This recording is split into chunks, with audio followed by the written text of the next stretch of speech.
une priorité. Merci beaucoup, Monsieur le Président. Nous allons passer aux orateurs des groupes et puis aux questions individuelles. Et nos rapporteurs, bien évidemment, à l'intérieur de cet ordonnancement, auront à s'exprimer. Je vais passer la parole tout de suite pour le groupe Renaissance au rapporteur général de la PLOA, Monsieur Éric Girardin.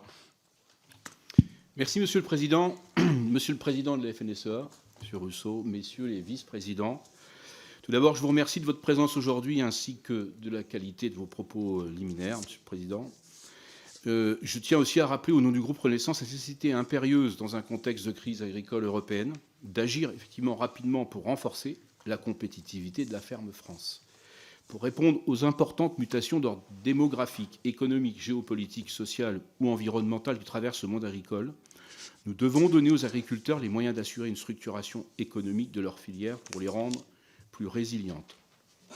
La crise Covid puis la guerre en Ukraine ont successivement mis en exergue le rôle indispensable des femmes et des hommes qui travaillent pour produire une alimentation saine, équilibrée à nos concitoyens.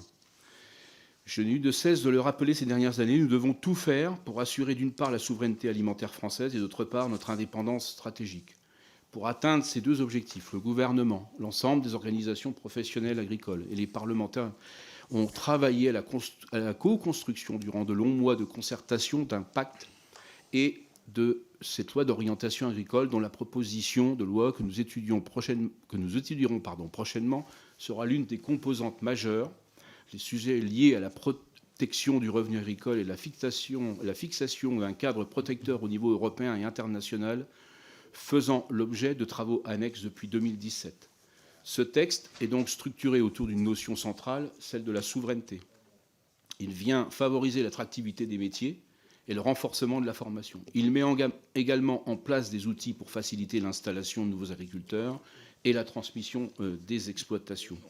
Enfin, il vient simplifier la réglementation administrative qui pèse sur nos agriculteurs. Donc, ma question est simple et ouverte. Dans ce contexte, quels sont pour vous les points d'amélioration, les points à sanctuariser, les points discriminants que vous souhaiteriez voir apparaître dans ce texte? Je vous remercie.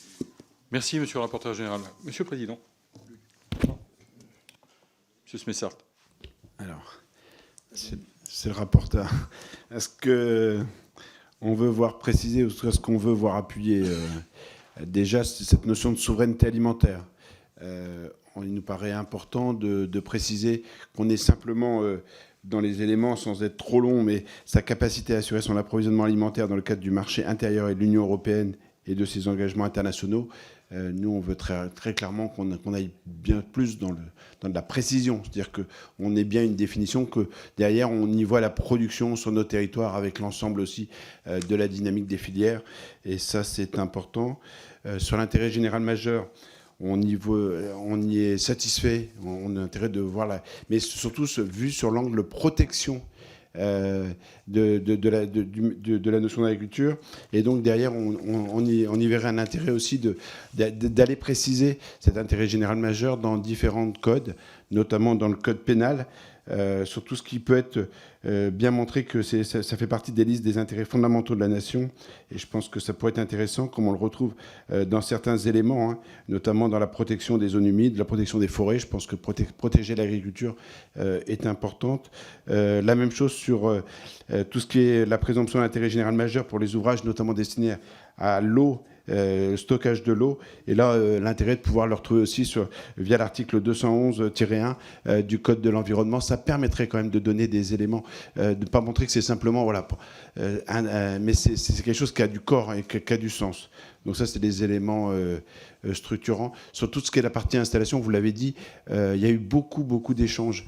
Mais par contre, sur la transmission, qui est finalement les 160 000 agriculteurs qui vont pouvoir prétendre à la retraite d'ici 5 ans, c'est comment on fait pour leur donner les clés de cette fameuse qui permettent à ces jeunes de pouvoir s'installer. Merci, Monsieur le Vice-président. La parole